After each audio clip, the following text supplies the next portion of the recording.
Start the class. हम लोगों ने एंशिएंट इंडिया कर लिया है क्लास 6 का। अगर आप एनसीईआरटी के किताबों से इतिहास को ट्रेवल करने की कोशिश करें तो उससे क्लास 6 में एंशिएंट इंडिया है, क्लास 7 मिडिल इंडिया है और क्लास 8 में मॉडर्न इंडिया है। तो क्लास 6 की एंशिएंट इंडिया हमने कर ली है। अब हम आपको एंशिएंट इंडिया लेके आएंगे क्लास 11th में, क्योंकि 9th और 10th में वर्ल्ड हिस्ट्री है। क्लास 7th में है मिडिल इंडिया। तो let's start the middle India of the day. अब जो भारत का मध्यकाल है, अब सबसे बड़ी बात क्या है कि इस मध्यकाल का मतलब क्या है, हम इसको मध्यकाल क्यों कहते हैं? Why it is being called the middle India? What is the basis to tell that is the middle India? इसका रीजन क्या है?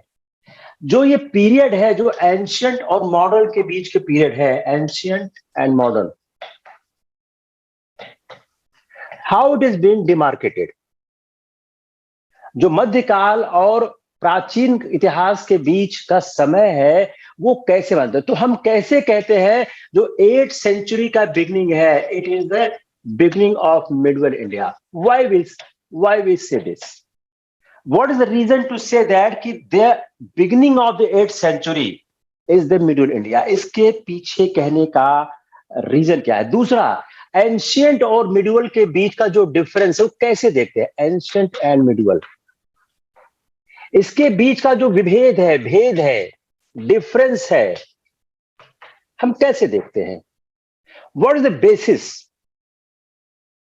कि हम भी कहते हैं ये मिडिल इंडिया है? और यह जब मिडिल इंडिया क्लोज कब होती है?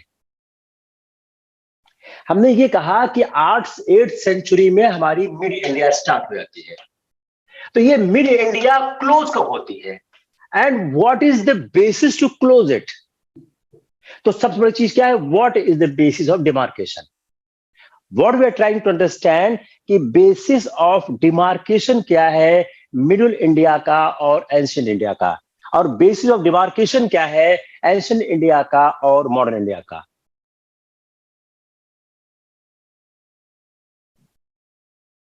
अगर हम डिमार्केशन देखने की कोशिश करते हैं, अगर हम देखें, अगर डिमार्केशन लैंग्वेज, अगर हम डिमार्केशन देखें एक लैंग्वेज, भाषाओं में परिवर्तन आना शुरू होता है। जो हमारी लैंग्वेज थी, संस्कृत लैंग्वेज थी जो शुरू में थी, धीरे धीरे परिवर्तन आना शुरू होता है और कई भाषाओं का विकास होता है। फूड हैबिट्स, जो फूड हैबिट्स है लोगों की, वह चेंज होना शुरू हो गई। पहनावा, जो लोगों के पहनावे थे उसमें फर्क आना स्टार्ट हो गए। रिलीजियस बिलीफ, लोगों की जो धार्मिक मान्यताएं थी, उन धार्मिक मान्यताओं में फर्क आना शुरू हो गया। मोर इंफॉर्मेशन, हमको ज्यादा इंफॉर्मेशन उस समय के बारे में प्राप्त होने लगा। More closer two of time, जो हमारा आज का समय है उससे यह ज्यादा नजदीक दिखाई पड़ता है और एक क्लियर पिक्चर हमको उस दौर की मिलने लगती है। तो अगर हम यह कहने की कोशिश करें कि जो 8th सेंचुरी बिगनिंग है जिसमें मिडिल इंडिया स्टार्ट होती है, तो इसी बेस के आधार पर आप ये भी कह सकते हो कि जो 18th सेंचुरी है वह मॉडर्न इंडिया का स्टार्टिंग है। On the same basis you can say that कि जो 18th सेंचुरी है वह मॉडर्न इंडिया का स्टार्टिंग पॉइंट है। तो 8th सेंचुरी से जो 17th सेंचुरी का समय है वह मिडिल इंडिया का है, 18th सेंचुरी से हमारा मॉडर्न इंडिया स्टार्ट होता है। तो एक बड़ी हिस्टोग्राफिक इशू है कि ऐतिहासिक रूप से जो हमारा समय है मिडिल और मॉडर्न इंडिया का, वो कैसे डिसाइड होता है।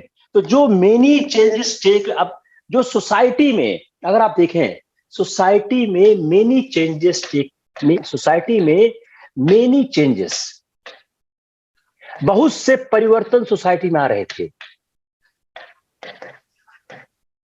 तो यह जो परिवर्तन सोसाइटी में थे, इन परिवर्तनों ने इस बात को सत्यापित किया, ये हमको कन्विंस करने की कोशिश की कि जो मिडिल इंडिया है, जो प्राचीन इतिहास है, उससे कैसे परिवर्तन आ रहा था। अब इन परिवर्तनों ने किया क्या? व्हाट दे डिड, इन्होंने इन्फ्लुएंस किया पॉलिटिकल सोशल एस्पेक्ट। तो इन परिवर्तनों से हुआ क्या, जब ये चेंज आए उससे हुआ क्या, हमारा पॉलिटिकल सोशल लाइफ इंपैक्ट हुआ।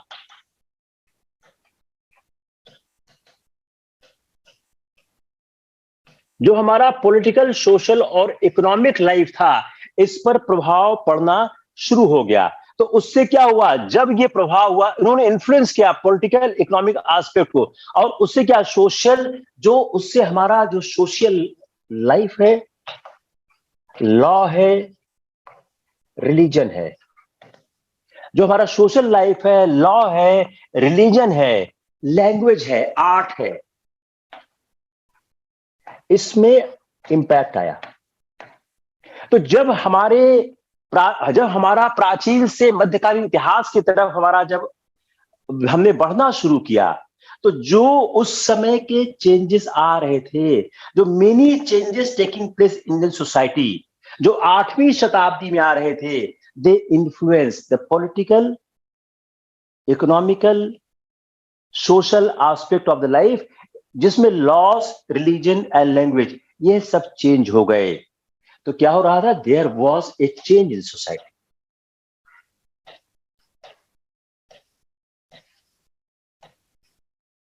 एक समाज में परिवर्तन आना शुरू हो गया। तो यह एक सिर्फ कालक्रम ही नहीं है,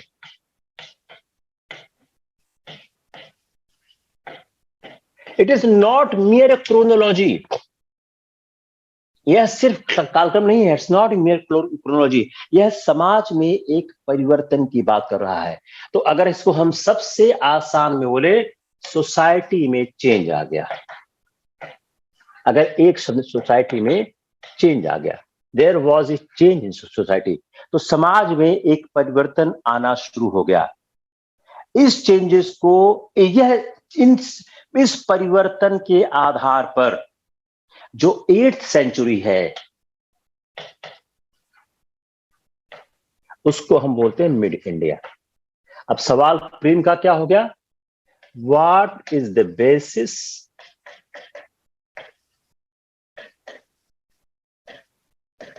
of demarcation between medieval India, modern India, ancient India। अब ये सब भी लिखा हुआ है, इसके साथ एक और हम लिख देते हैं, चेंज इन सोसाइटी।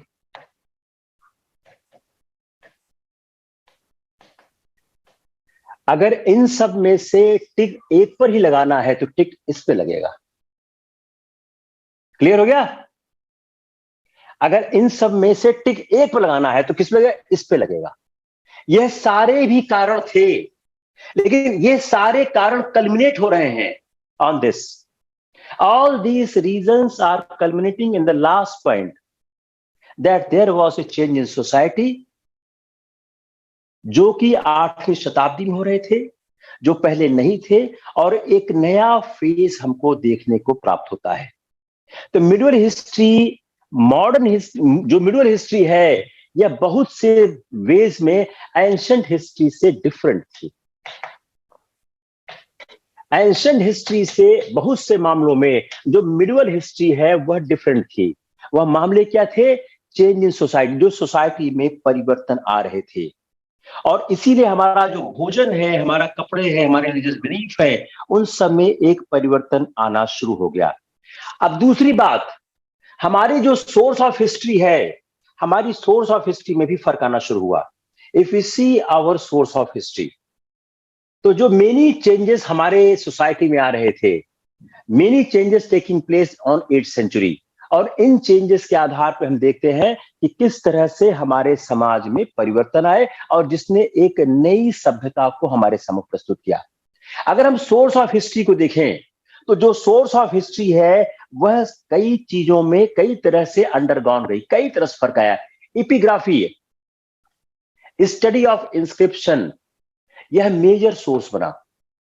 जो एपिग्राफी है, इससे इंस्क्रिप्शन, यह मेजर सोर्स बना। जो लिटरेरी सोर्स थे, अर्ली लिटरेरी सोर्स क्या था, writing in palm leaf, birch bark, जो पेड़ की छाल थी। लेकिन अब इस समय 8वीं शताब्दी के बाद से कॉपर प्लेट स्टोन इस पर लिखा जाना आरंभ हो गया। और हमको बहुत से विलेजेस और गांव मिलते हैं, टेम्पल्स मिलते हैं, जहां पर हमको यह प्राप्त होता है कि जहां पर स्टोन्स पे और टेम्पल के दीवारों पर लिखा गया है। तो सोर्स ऑफ हिस्ट्री में भी चेंज आना स्टार्ट हुआ। दूसरा पॉइंट, पहला सोसाइटी में है, दूसरा सोर्स ऑफ हिस्ट्री। जो हमारे स्रोत है, जो ऐतिहासिक स्रोत है, उसमें भी फर्क आना शुरू हो गया, जिसकी एक नई तरह से लेखन पद्धति का आविष्कार होने लगा। जो हमारे लिटरेरी और आर्कियोलॉजिकल सोर्स, फिर देखिए, लिटरेरी और आर्कियोलॉजिकल सोर्स पहले भी थे, साहित्यिक और पुरातात्विक, साहित्यिक और पुरातात्विक, साहित्यिक, लिटरेरी और साहित्यिक और पुरातात्विक स्रोत पहले भी थे। लेकिन पहले हम पाम लीफ पर लिखते थे, ब्रिच आर्क पर लिखते थे, लेकिन अब कॉपर प्लेट और स्टोन पर लिखने लग गए। तो एक सवाल और आ गया कि हमारे मध्यकाल के ऐतिहासिक स्रोत में परिवर्तन। अब आप उसी में और जुड़े पॉइंट, जो आपने पहले 7 पॉइंट 6 पॉइंट लिखे थे, यू एड मोर पॉइंट कि जो मध्यकाल का समय था उसमें ऐतिहासिक जो साहित्यिक और पुरातात्विक स्रोत थे, the source of history which has the literature and archaeology, it has undergone changes, and we have the evidences on the villages and the temples where on the stone and copper plates we are finding the new source of history at that point of time. तो early part की तुलना में जो 8वीं शताब्दी के बाद का जो समय था, उसमें इस तरह का परिवर्तन आने लगा। तो इंस्क्रिप्शन में फर्क आना शुरू हो गया। तो इन फर्क आने से क्या हो गया कि हमको एक ज्यादा संख्या में स्रोत प्राप्त होंगे। एक सवाल प्रीलिम्स का कभी आया हुआ है कि एपिग्राफी को क्या कहते हैं? Study of inscription. जो स्टडी ऑफ इंस्क्रिप्शन है, इसको एपिग्राफी कहते हैं। और यह एपिग्राफी एक मेजर सोर्स हुआ, इसको भी याद करिए, major source. Epigraphy has become a major source of history at this period, जिस समय की बात हम करने की कोशिश कर रहे हैं। इस समय में अगर हम इसको लिटरेरी सोर्स को हम देखने की कोशिश करें, if we see the literary source, जो लिटरेरी सोर्स था वो कैसे डिफाइन हो रहा था, अगर हम देखने की कोशिश करें।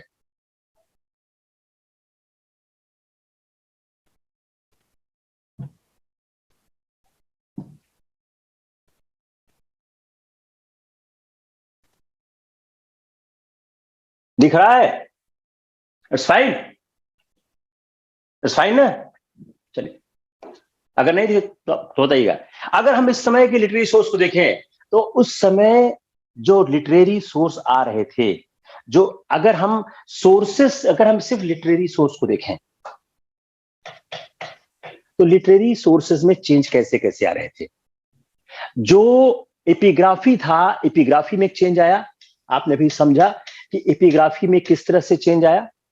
दूसरा, जो पेपर का आविष्कार हुआ, 13th सेंचुरी में पेपर का आविष्कार हुआ। जो 13th सेंचुरी में पेपर का आविष्कार हो गया, इस पेपर का आविष्कार से क्या हुआ कि लेखन में आराम होना शुरू हो गया। मेमोराइज, आप देखिए, बाबर और जहांगीर की अपनी आत्मकथा मिलती है, तुझके जहांगीरी, तुझके जहांगीरी, बाबरनामा। तो मेमोरायर लिखने की परंपरा शुरू हो गई, तुजुक ए जहांगीरी। तो उस समय मेमोरायर लिखने की परंपरा शुरू हो गई। ट्रेवलर्स, फॉरेन ट्रेवलर्स ज्यादा संख्या में आने लग गए। जब आपने एंशिएंट इंडिया पढ़ा तो आपके पास फॉरेन ट्रेवलर्स कम थे, बट मिडिवल इंडिया में फॉरेन ट्रेवलर्स बढ़ने लग गए। तो जो फॉरेन ट्रेवलर्स थे, इन्होंने काफी महत्वपूर्ण योगदान दिया गया। उस समय जो रिलीजियस सब्जेक्ट्स थे, if you compare with ancient India, जो रिलीजियस सब्जेक्ट ज्यादा आने लग गए, और यह ज्यादा उस समय की व्यवस्थाओं के बारे में कहने लगे। मिनिएचर पेंटिंग, अगला क्या था? Miniature painting. मिनिएचर पेंटिंग ने बहुत महत्वपूर्ण ढंग से उस समय के बारे में कहना शुरू किया। जो मिनिएचर पेंटिंग थी वह भी उस समय की व्यवस्था के बारे में अपनी अभिव्यक्ति दे रही है। तो अब एक क्वेश्चन और क्या हो गया कि जो 13वीं शताब्दी का इतिहास लेखन था, जो 8वीं शताब्दी के बाद का इतिहास लेखन था, जो मध्यकालीन भारत का इतिहास लेखन था, उस इतिहास लेखन में क्या क्या परिवर्तन आ रहे थे, स्रोतों में परिवर्तन किस तरह से आ रहे थे। तो जो वैरायटी ऑफ लिटरेरी सोर्सेस थे और जो पेपर का आविष्कार था, इसने बहुत महत्वपूर्ण परिवर्तन रूप दिखा। और जो मिनिएचर पेंटिंग थी, इसने भी इस स्टडी को आसान कर दिया। तो अगर आप ये कहने की कोशिश करें, अगर आप समझने की कोशिश करें, तो 13वीं शताब्दी का ये आविष्कार के बाद और इन सब कारणों से एक महत्वपूर्ण परिवर्तन इतिहास लेखन में आता है और हमको ज्यादा सूचनाएं प्राप्त होती हैं। इन सूचनाओं के प्राप्त होने से जो इतिहास है वह ज्यादा बेहतर ढंग से दिखना शुरू हो गया। अब 8वीं से 13वीं शताब्दी का काल, 1813, अर्ली मिडिवल पीरियड। अब इसको हम दो पार्ट में बांटते हैं। अर्ली मिडिवल पीरियड जो 8वीं से 13वीं शताब्दी का काल था, उस शताब्दी के काल में हमको एक कॉन्फ्लिक्ट दिखाई पड़ता है for Kannauj. Conflict for Kannauj. There was a struggle for the Kannauj. Pala, Rashtrakuta, Pratihara और राजपूत किंगडम ऑफ नॉर्थ। तो पाल, प्रतिहार ये थे, ये कन्नौज में संघर्ष करे, उसमें राजपूत किंगडम थे और चोल इन साउथ। तो अर्ली जो पार्ट ऑफ सेंचुरी है, 8 से 13वीं शताब्दी के मध्य, कौन कौन से वंश आपस में संघर्ष कर रहे थे? And what was the reason to fight? एक सवाल प्रीलिम्स का क्या बन गया कि 8वीं से 13वीं शताब्दी में नॉर्थ में कौन संघर्ष कर रहा था, साउथ में कौन कर रहा था? ये पाल, प्रतिहार, राष्ट्रकूट थे, यह दक्कन एरिया में थे। ये दक्कन एरिया में थे। तो 8वीं से 13वीं शताब्दी के बीच का जो एक संघर्ष था, the struggle between 8th to 13th century, इस बीच का जो संघर्ष था, यह संघर्ष एक महत्वपूर्ण रूप से दिखाई देता है। अब जिस समय जो फॉरेनर्स, देखिए 8वीं से 13वीं शताब्दी के बीच फॉरेनर्स भी आना शुरू हुए थे। Foreigners also started entering into India at that point of time, और इन्होंने भी कई चेंजेस को इनकरेज किया उस समय। और जो एक क्लोज कांटेक्ट हो रहे थे, जो एक क्लोज कांटेक्ट आपस में हो रहे थे, उसने हमारी संस्कृति को प्रभावित किया। अगर हम देखें उस समय जो कुछ न्यू आइडियाज आ रहे थे, अब फॉरेनर्स के आने का मतलब क्या हुआ? New ideas. When the foreigners have started coming India, जिसमें टर्क थे, अफगान थे, मुगल थे। टर्क्स थे, अफगान्स थे और मुगल थे। Don't try to see only as an invader. You see the new ideas were entering in the society. Try to understand the socio-economic concept of the history. Don't see only just the entering of the dynasty or entering of some foreign rulers. You try to understand how the new ideas were entering into the society when Turks, Afghan and Mughals enter into the India. इन लोगों के आने से फर्क क्या हुआ? India from 13th century, अगर हम 8 से 13 के बजाय हम 13 से सेंचुरी के बाद देखें, तो 13वीं शताब्दी के बाद जो फॉरेन ओरिजिन के लोग थे वह भारत आना शुरू हो गए। और जो चेंज ऑफ रूलर्स थे, ये चेंज ऑफ रूलर्स कभी हमारी संस्कृति को प्रभावित नहीं करते हैं, आइडियाज प्रभावित करते हैं। लेकिन रूलर्स अगर यहां आकर बसेंगे, तो इंपैक्ट जादू होगा। तो ये टर्क्स, अफगान और मुगल्स यह आकर बसना शुरू कर दिए, और इनके बसने के कारण जो हमारा कांटेक्ट था आउटसाइड वर्ल्ड से, we started having the contact with the outside world. Outside world से हमारा कांटेक्ट होने लग गया। अच्छा, हमारा आउटसाइड वर्ल्ड से कांटेक्ट होना शुरू हो गया। उस कांटेक्ट में जो हमारा western Asia, Europe, central Asia, China, अब कांटेक्ट कहां कहां से हुआ? Western Asia, central Asia, China, Europe. हमारा जो संबंध है वह एक बड़े क्षेत्र से होना शुरू हो गया और हमको इन क्षेत्रों के बारे में पता लगने लगा। वी स्टार्टेड नोइंग कि इन क्षेत्रों में होता क्या, what is going on, what is happening in this area. We started knowing this. जो इन क्षेत्रों के बारे में पता लगने लगा तो हमको दूसरी संस्कृति के अच्छाइयों और बुराइयों के बारे में भी एहसास होने लगा। हमने जो 7th सेंचुरी एडी में हमने लास्ट सेक्शन बताया था, जो इस्लाम का एक आगमन होता है, जो प्रॉफिट मोहम्मद का एक आगमन होता है, एक नई तरह की सोच धार्मिक क्षेत्र में प्रवेश करती है। प्रॉफिट के मृत्यु के बाद जो अरब था, जब प्रॉफिट की मृत्यु हो गई तो अरब को किसने रूल किया? खलीफा ने। जब हम आगे पढ़ेंगे सल्तनत काल पे, हम तो अब आपको उस खलीफा का इंपॉर्टेंस बताएंगे। तो जो मोहम्मद साहब के मृत्यु के बाद अरब वर्ल्ड को रूल किया खलीफा ने। और जो पहले 4 खलीफा हुए, जो फर्स्ट 4 खलीफा थे, फर्स्ट 4, ये क्या थे? ये मोहम्मद साहब के साथ रहते थे। तो जो फर्स्ट 4 खलीफा थे, यह मोहम्मद साहब के कंपेनियन थे। और इनको सक्सीड किसने किया? उम्मैय्यिद्स ने किया। इनको सक्सीड किसने किया? उम्मैय्यिद्स ने किया।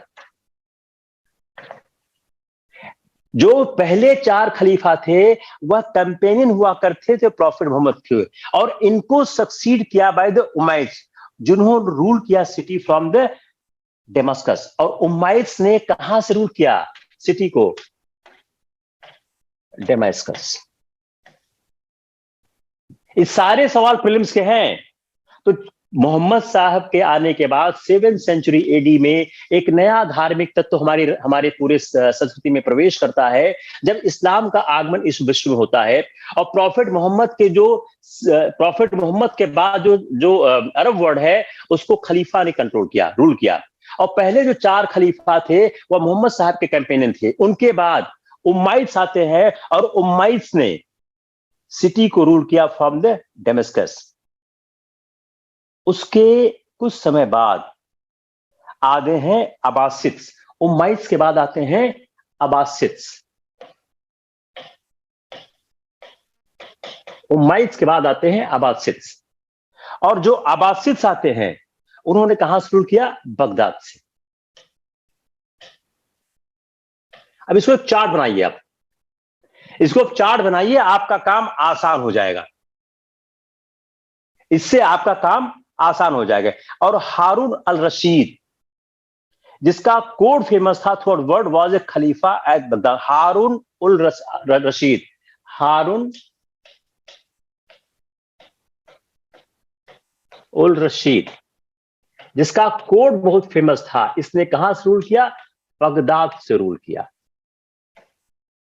अब देखिए, इसका आप चार्ट बनाइए। प्रॉफिट मोहम्मद,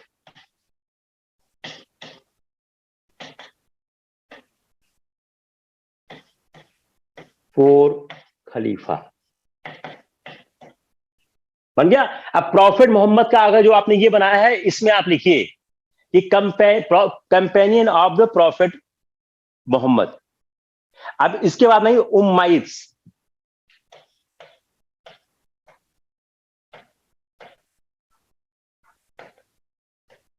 इसके बाद क्या आगे? उम्मैय्यिद्स। इन्होंने सक्सीड किसको किया? खलीफा को। इन्होंने कहां से रूल किया?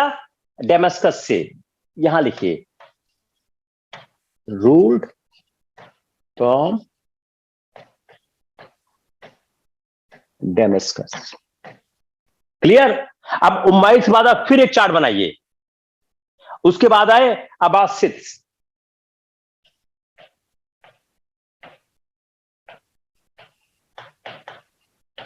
बन गया। उमैयद के बाद कौन आए? अब्बासिद्स। इन्होंने कहां से रूल किया? Rule from Baghdad.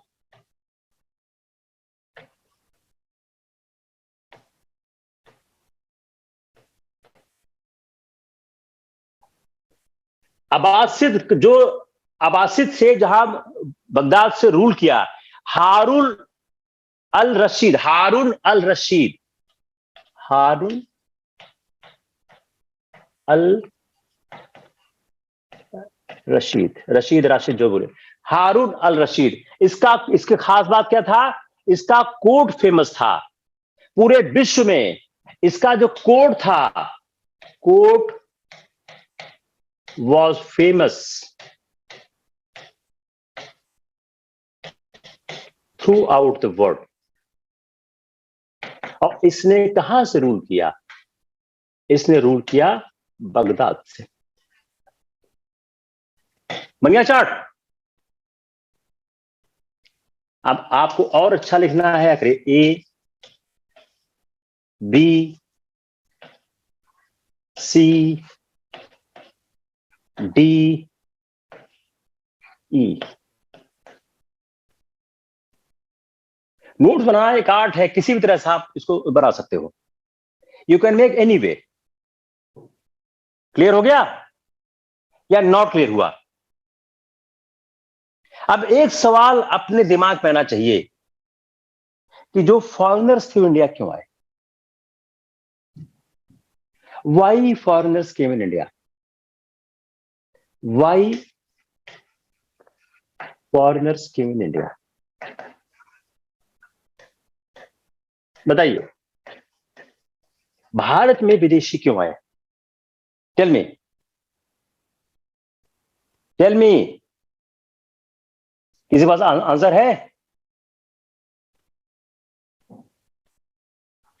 Trade.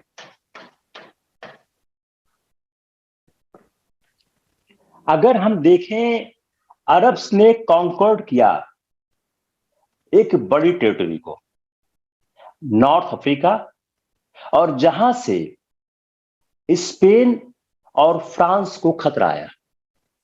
Arabs ने कॉन्कर्ड किया एक बड़ी टेरिटरी को, और स्पेन और फ्रांस को उससे खतरा आया।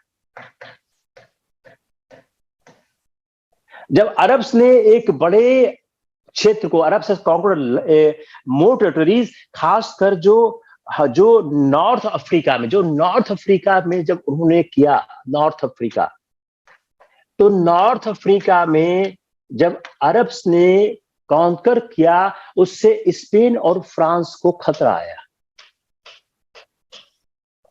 इन क्षेत्रों को भी लगने लगा कि डर आया, लेकिन यह रोक लिए गए।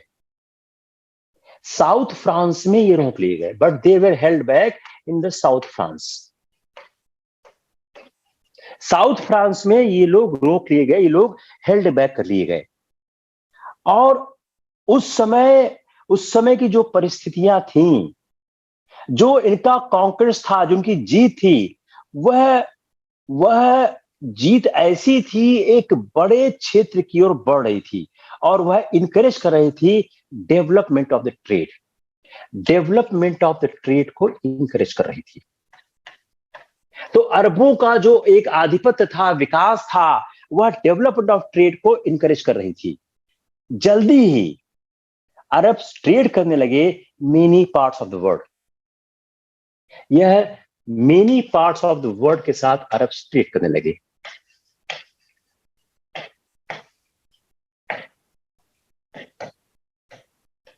यह many part of the world के साथ यह ट्रेड करते, तो इनका जो ट्रेडिंग एम्पायर है यह बहुत बड़ा होने लगा। तो उसमें India, China, Europe and Africa, India, China, Europe और अफ्रीका, जो इंडिया, चाइना, यूरोप, अफ्रीका, यहां से इनका ट्रेड होने लगा। और ये अफ्रीका में यह ईस्ट अफ्रीका और वेस्ट अफ्रीका दोनों से करने लगे। तो जो अरबों का जो एक आधिपत्य था, विकास था, वह विश्व के बड़े भाग से ट्रेड करने लगे। और जो है ट्रेड था, इसने अरब को बहुत अमीर बनाया, और इस मनी से वह एक नई सभ्यता को जन्म लगे। तो इस ट्रेड ने क्या किया, इनको रिचनेस दी। इस रिचनेस से उन्होंने एक न्यू सिविलाइजेशन को जन्म देने लग गए। तो जो अरबों ने एक बड़ा ट्रेड विश्व के साथ किया, due to this trade Arabs became rich, and इस मनी को, जो उन्होंने पैसा पाया, इस मनी से वह एक नई सभ्यता को जन्म देने लगे, और वह ज्यादा इंटरेस्ट रखने लग गए नॉलेज में। वह नॉलेज में ज्यादा इंटरेस्ट रखने लगे। वह नॉलेज में उनका इंटरेस्ट ज्यादा हो गया, और ज्यादा ज्ञान की खोज में लग गए। जो ग्रीक था, पर्शियन था, चाइनीज था, इंडियन था, तो इनका knowledge Greek, Persian, Chinese, Indian. If you remember my earlier lecture, I told कि अरबों ने भारत से क्या क्या सीखा। अरबों ने ही भारत से गणित के बहुत सिद्धांत सीखे, और यूरोप वर्ल्ड उन गणित के सिद्धांतों से, जो भारत से सीखा गया, उससे अरब वर्ल्ड को गणित के सिद्धांतों का बहुत एहसास हुआ। तो ग्रीक, पर्शियन, चाइनीज, इंडियन, इनके नॉलेज को, तो जो उन्होंने ग्रेट इंटरेस्ट किया उस समय में, knowledge of Greek, Persian, Chinese और इंडियन, और वह इस नॉलेज को डेवलप करने लगे further in their own centre. जो उनकी लर्निंग सेंटर थी, इस नॉलेज को वो फर्दर डेवलप करने लगे। जो उनकी अपनी सेंटर ऑफ लर्निंग थी,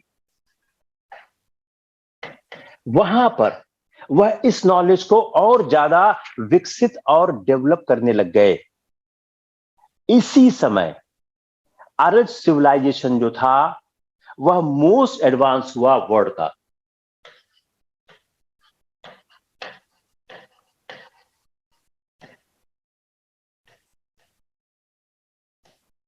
अब सवाल क्या बन गया? What is the question? How the Arab civilization has become, लिखिए सवाल, how the Arab civilization has become the most advance civilization of the world. यह चाहे प्रीलिम्स में पूछो या चाहे मेंस में पूछो। मेंस में मान लो सवाल आता है कि, मान लो प्री में आता है, how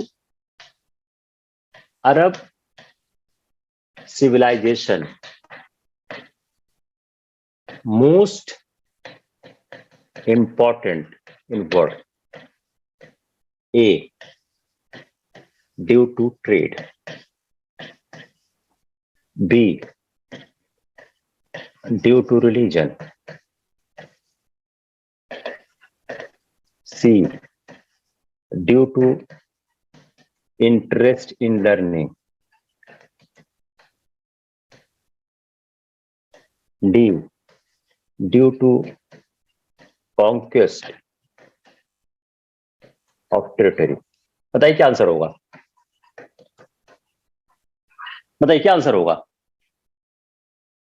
tell me, how Arab civilization became the most important civilization in the world? A due to trade, B due to religion, C due to interest in learning, D due to the conquest of the territory. Tell me. Apply mind. बोलिए।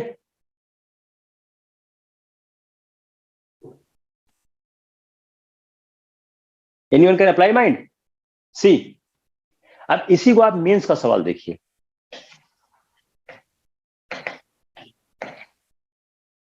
इसी सवाल को आप mains के सवाल में turn कर दीजिए।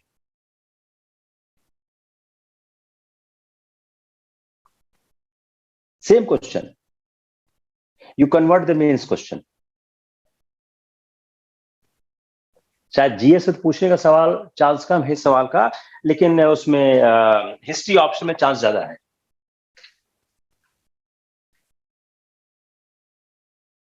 नहीं हो रहा है। अब आपका जो उत्तर का संघर्ष है वो इसमें और इसमें है। ये कट गया, ये भी कट गया। टेरिटरी जीतने से कोई सिविलाइजेशन एडवांस नहीं होती है। अब आपका आंसर इन दो में है कि या ट्रेड से हुआ है या इंटरेस्ट इन लर्निंग से हुआ है। बताइए, किसी को आंसर नहीं आ रहा? इंटरेस्ट इन लर्निंग से हुआ है भाई। ट्रेड से पैसा कमा लिया, ठीक है, लेकिन उस पैसे का इस्तेमाल तो करना पड़ेगा ना। when you are using that money only then you are able to do it। तो जो उनकी इंटरेस्ट ऑफ लर्निंग हुई है उससे सिविलाइजेशन का विकास हुआ है और अरब एक बहुत बड़ा सिविलाइजेशन बन के सामने आता है। अब जो इनकी प्रॉस्पेरिटी है और इनका जो कल्चरल इनहेंसमेंट था, उसमें अरब को दिक्कत आई, अरब को वार हुआ किससे? यूरोप और मंगोल, यूरोपियन और मंगोल। दो से अरबों को प्रॉब्लम शुरू हुई। तो इन मिड्स ऑफ ऑल प्रॉस्पेरिटी, जितनी अमीरी इनके पास थी, इसमें जो कल्चरल डेवलपमेंट किया उसमें अरब को दिक्कत आई, ट्रबल हुए by Europeans and the Mongols. उस समय जो पावर ऑफ यूरोप था वो कंसिडरेबली जो कहते हैं डिक्लाइन करा था। जो लेकिन यूरोप के साथ हुआ क्या? After the Roman empire,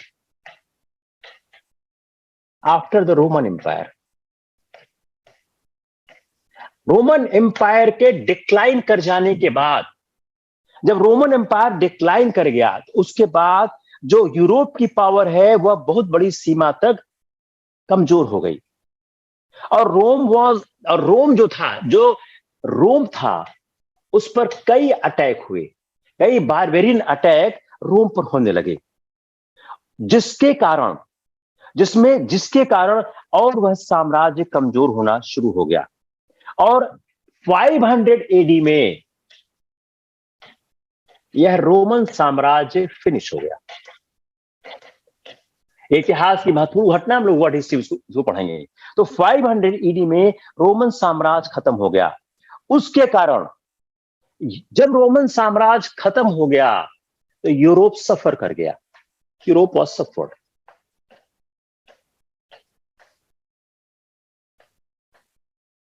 Europe सफर कर गया और यूरोप के लिए बहुत ही एक कहते हैं बहुत ही डार्क एज था।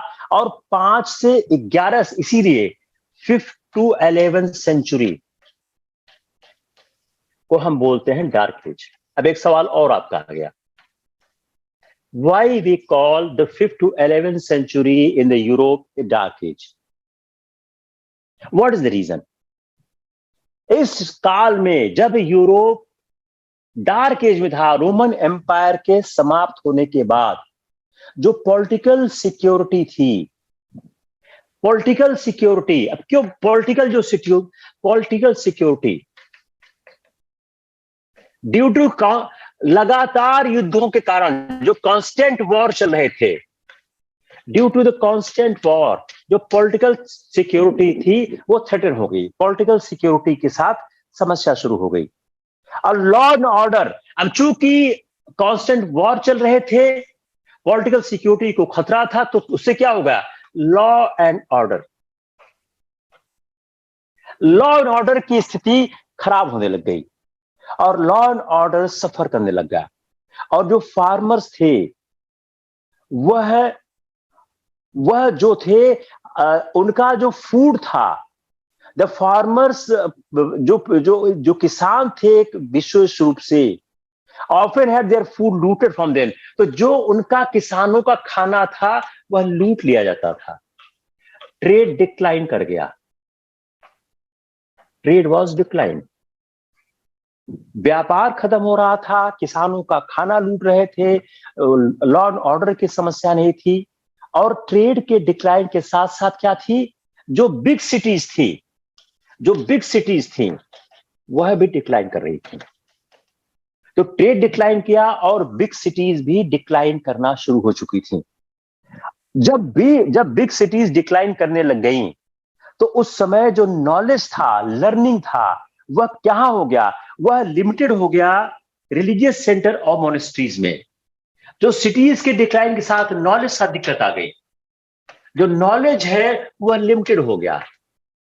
रिलीजियस सेंटर पे, रिलीजियस सेंटर पे नॉलेज लिमिटेड हो गया। जो वहां के धार्मिक संस्थान थे वहां तक नॉलेज सीमित हो गया। जो ओनली कल्चरल लाइफ जो उस समय फ्लोरिश की in the Europe at this time was the Christianity.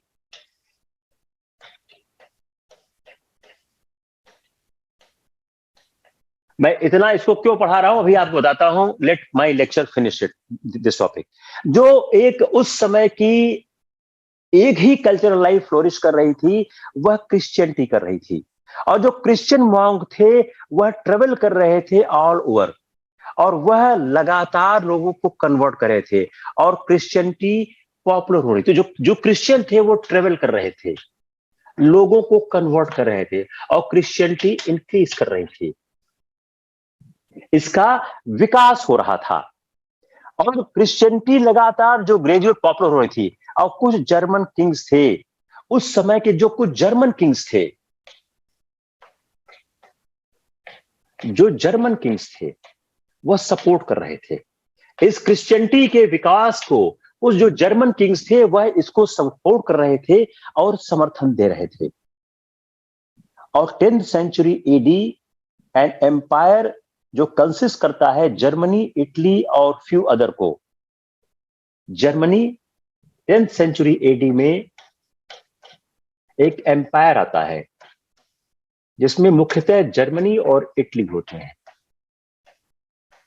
और कुछ अदर साम्राज्य शामिल होते हैं। खासकर जर्मनी और इटली महत्वपूर्ण होते हैं। और आता है holy Roman empire. Holy Roman empire यह एक होली रोमन एम्पायर के रूप में सामने आता है। तो यह एक महत्वपूर्ण, यह सवाल इस बार इंटरव्यू में आ चुका है। एक एस्पायरेंट से सवाल पूछा गया कि रोमन एम्पायर और होली रोमन एम्पायर में क्या फर्क है। उन्होंने ये इस इंटरव्यू में यह सवाल करीब चला था 7 से 8 मिनट के आसपास, कि उन्होंने स्टार्ट किया कि जो डार्क एज है, उन्होंने इंडिया के डार्क एज की बात की जो हम 800 से 1200 के समय को कहते हैं। हम लोग उसके बारे में बात करेंगे किसी और क्लास में। दूसरा बोला यूरोप में डार्क एज कहते हैं। ये डार्क एज क्यों कहा जाता है और रोमन एम्पायर और होली रोमन एम्पायर में क्या फर्क है। तो ये आपके इंटरव्यू का बड़ा अच्छा सवाल है, मेंस का प्री का तो सवाल है ही है ये। तो एक होली रोमन एम्पायर का उसमें, अब उसके साथ साथ जो परिवर्तन हो रहे थे, एक परिवर्तन हो रहा था फ्यूडलिज्म का। फ्यूडलिज्म, सामंतवाद।